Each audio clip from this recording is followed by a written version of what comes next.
pull it lightly and push pressure, and you'll see it will just stretch. Put pressure and just do that, and then staple. And any indents you have, just fill in. You can see it starts to take its shape.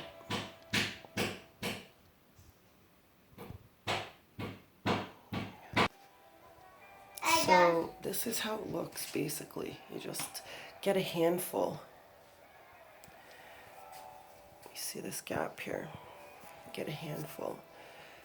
You put it there, and then ding, you staple it. And as you can see, that's how it looks. And then you put some along the top there, right here. And then you pull this over and staple it down. And then you get that. Hi.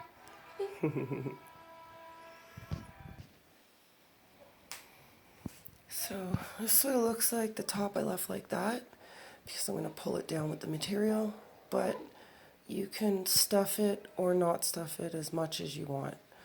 That's how I'm doing it, and that's how I stuffed it, just like so.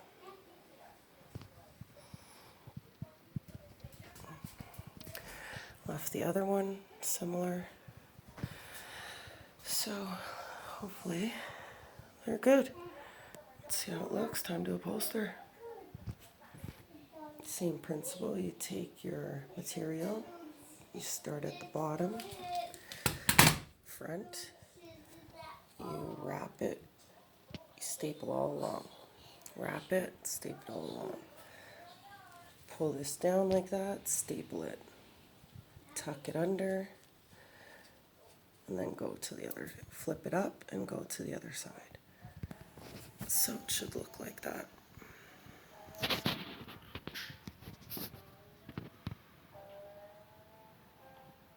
Stapled all on the front.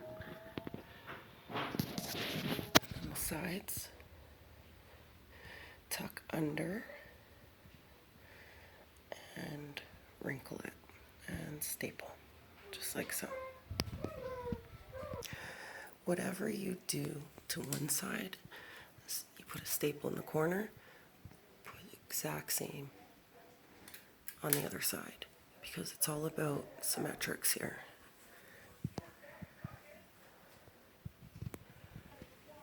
So what I did was I left the corner, I pulled tightly here, and I stapled, and then I pulled tightly here, and I stapled, and I had a little gap. So this corner here, I'll show you on that side, I pulled it under and stapled it up around, so now you can't see any gaps.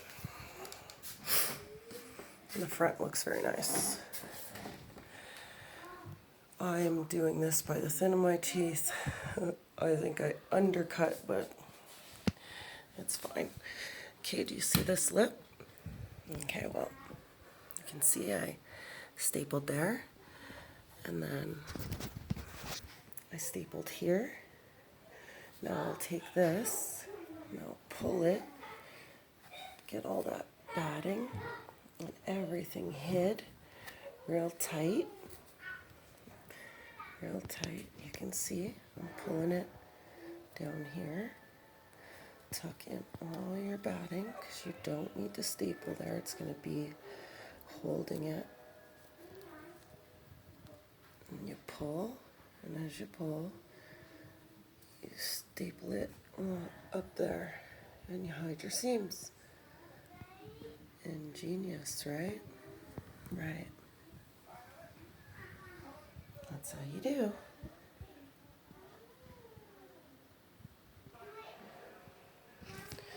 So don't forget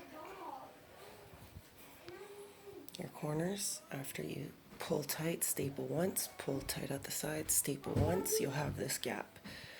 Pull it very tight, tuck it in, very, very snug, pull down on it, pull it down, up and around, and staple it behind the chair in the crease. So you see how messy my batten is and how awful and lumpy it looks. Don't try to fix that. That will all disappear. Do you see that? That disappears because you pull your material so tight. Make sure you pull it tight. It has to be snug, so tight that it's hurting your hands if it has to be, because that's how you make the best chairs. Make sure. So for the side here, they're really difficult. I chose not to staple. I just pull the bottom, staple it very tight, over and over and over, very tight. Then I tuck it in, as you can see, it's batting, no staples. So I tuck it in, get it looking nice, pull it very, very tight, tight, tight, and staple it at the top. And then you have a snug fit. It's not going anywhere. And you don't have all kinds of staples everywhere. It is looking good, I have to say. My chair is complete. Kick it up, Bobby. I like it there.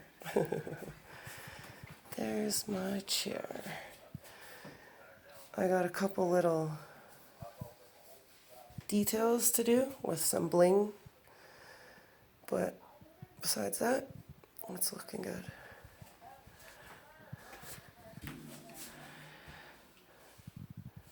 The back, I'm just going to cut a little piece of square, fold it all the way around, hide the seams, and staple. And staple it on and cover that. And that's it. We're laughing. Oh yeah. From that to that.